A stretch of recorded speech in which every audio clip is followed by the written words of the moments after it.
नमस्कार। मैं doctor Hemant Sharma, MD physician, online consultant. आज आपको पोस्चुरल ऑर्थोस्टैटिक टैकीकार्डिया सिंड्रोम के बारे में बताने जा रहा हूं, जिसको हम बोलते हैं पॉट्स। तो ये मेरे से रिक्वेस्ट किया था व्यूवर ने बताने के लिए, तो उनकी रिक्वेस्ट पे मैंने ये वीडियो बनाया है।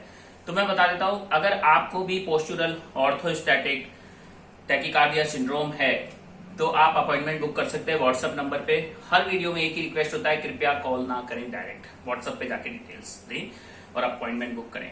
तो पोस्चुरल ऑर्थोस्टैटिक ये टैकीकार्डिया क्या चीज होता है? जब भी आदमी सोया हुआ रहता है, रिलैक्स लाइंग पोजीशन में जब हम लेटे रहते हैं और जैसे ही हम उठते हैं, खड़े होते हैं, फॉर एग्जाम्पल ऐसे खड़े हुए, हमारा पल्स रेट बढ़ जाएगा। कितना बढ़ेगा? पल्स आपका बढ़ता है 30। अगर आपका पल्स है 100 तो हो जाएगा 130, तो 130 हो जाएगा। तो अब आएंगे आपको सिम्टम्स, घबराहट होगी, ट्रेमर होंगे, पसीने आएंगे, उल्टी जैसा मन भी कर सकता है, जी मचला सकता है, ब्लरिंग विजन, धुंधला दिख सकता है, या आप गिर भी सकते हैं। ठीक है, तो ये सिम्टम्स होंगे। उसके अलावा कुछ आवाजें सुनाई दे सकती हैं, धुंधला दिख सकता है। ये सारा सिम्टम्स आपको आएगा पोस्चुरल ऑर्थोस्टैटिक टैकीकार्डिया सिंड्रोम के अंदर। ये काफी लोगों में देखा गया है और अब जानते हैं इसके कारण और कितने टाइप्स के होते हैं। जो ये सिंड्रोम है, ये 2 टाइप्स होता है। एक होता है प्राइमरी, एक होता है सेकेंडरी। प्राइमरी मतलब जिसका कोई कारण पता नहीं हो, और सेकेंडरी मतलब जिसका कुछ कॉज हो। प्राइमरी मतलब फैमिली हिस्ट्री से हो सकता है, परिवार में किसी को था, दादा दादी को, तो हमें भी आ गया, या इडियोपैथिक बोल सकते हैं, या फिर कुछ एंटी बॉडीज इसमें पॉजिटिव आती है। For example alpha one agonist antibodies, receptor antibodies, या फिर muscarinic M4 acetylcholine antibodies, receptor positive आ सकते हैं जब हम डायग्नोसिस कराएंगे। सेकेंडरी के कारण मैं बताता हूं, या तो आपको ऑर्थोस्टैटिक हाइपोटेंशन हो, या क्रॉनिक फटीग सिंड्रोम हो, या आपको फाइब्रोमाइल्जिया हो, sorry not adenoma, this is fibromyalgia हो। तो ये सारे सिम्टम, या इरिटेबल बाउल सिंड्रोम हो तो भी आपको ये हो सकता है, या फिर कुछ अदर कॉजेज हमें रूल आउट करने होते हैं। कहीं हाइपोवोलेमिया तो नहीं है, पानी का कमी, डिहाइड्रेशन, इलेक्ट्रोलाइट डिसबैलेंस की वजह से तो नहीं है। अगर कारण पता है तो हम इसको ट्रीट कर सकते हैं। कई बार ये सारे सिम्टम पार्किंसन की वजह से भी होते हैं, एड्रिनल क्राइसिस की वजह से भी होते हैं, जैसे एडिसन डिजीज वगैरह में भी होते हैं। तो ऑलवेज ट्रीट द कॉज, कारण को हम ट्रीट करेंगे।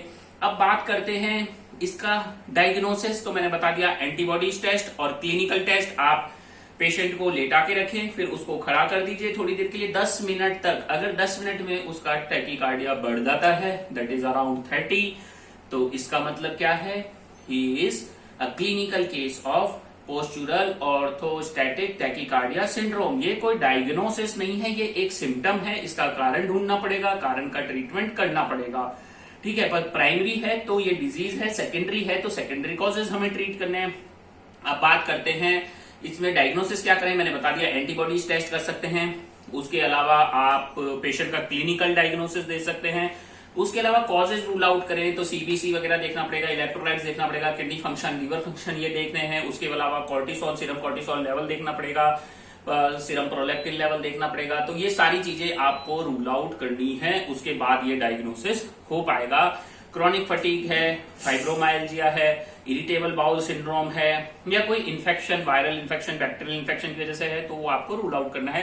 पेशेंट का शांति से सुनना है, क्लिनिकल हिस्ट्री लेना है। अब बात करते हैं ट्रीटमेंट की। तो ट्रीटमेंट में है पहला डाइट, लाइफ स्टाइल, उसके बाद medications. Tertiary, primary is diet, खाना पीना। इसमें पानी का कमी होता है बॉडी में, इसलिए ऑर्थोस्टैटिक टैकीकार्डिया सिंड्रोम डेवलप होता है। और तो इसलिए हाइड्रेशन अच्छा मेंटेन रखें, नमक थोड़ा डाइट में बढ़ाएं। उसके अलावा इलेक्ट्रोलाइट्स बैलेंस रखना है, और एक्सरसाइज रेगुलर करने हैं, वॉकिंग करना है, एरोबिक एक्सरसाइज करना है। उसके अलावा अब ट्रीटमेंट की बात करते हैं। तो ट्रीटमेंट में क्या है, जैसे आपकी लाइफ स्टाइल इम्पेयर्ड हो गई है, मन नहीं लग रहा है, घबराहट हो रही है, कोई पार्टी एंजॉय नहीं कर पा रहे हो, दोस्तों के पास नहीं जा पा रहे हो, तो उस केस में इमरजेंसी ट्रीटमेंट अवेलेबल है। आप पार्टी जाइए, डिस्को जाइए, और एक नजल स्प्रे देंगे आपको, डेस्मोप्रेसिन का, तो वो आप ले सकते हैं। 1 घंटे में रिजल्ट आता है, आपको ऐसे सिम्टम्स आएंगे नहीं, तो आप अपना पूरा दिन एंजॉय कर सकते हैं। पर वो डेली रेगुलर बेसिस पे इंडिकेटेड नहीं है, क्योंकि आपकी बॉडी में वाटर रिटेंशन करेगा, वाटर रिटेन कर देगा तो आपको हाइपोनेट्रीमिया हो जाएगा, डाइल्यूशनल हाइपोनेट्रीमिया, तो उससे सीजर आ सकता है। तो डेली रिकमेंडेड नहीं होता है, एसओएस रिकमेंडेड है। उसके अलावा कुछ दवाइयां हैं सिम्टोमेटिक, जैसे मेडोड्रिन है, फ्लूड्राकॉर्टिसोन है, ये सारी दवाइयां हम यूज कर सकते हैं पेशेंट के ट्रीटमेंट के लिए। पर खुद से कोई भी दवाई नहीं लेनी और कारण का ही ट्रीट करेंगे। तो ऑलवेज ट्रीट द कॉज। अगर आपको भी ये बीमारी है और आप इस बीमारी से सफर कर रहे हैं, तो आप ट्रीटमेंट के लिए अपॉइंटमेंट बुक करें, व्हाट्सएप नंबर डिस्क्रिप्शन में रहेगा। अब मैं बताता हूं ये बीमारी कितना टाइम लगती है। कई बार ये 5 साल में अपने आप भी ठीक हो जाती है।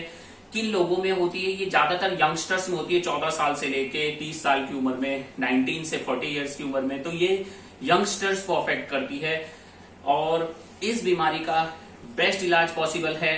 और ट्रीटमेंट के बाद बहुत से लोग 60 to 90% लोगों में बहुत अच्छा आउटकम आता है और लाइफ लॉन्ग दवाई का जरूरत नहीं पड़ता है। 10% लोगों में थोड़ा दिक्कत आता है, तो उनको भी ट्रीटमेंट पॉसिबल है। लास्ट में थैंक यू, धन्यवाद। दवाइयां यही नहीं है जो मैंने बताई हैं, बहुत हैं, वो डॉक्टर्स डिसाइड करते हैं कि आपको कौन सा दवाई सूट करेगा, क्या सूट करेगा, आपका कारण क्या है। लास्ट में थैंक यू, धन्यवाद, नमस्कार, गुड बाय।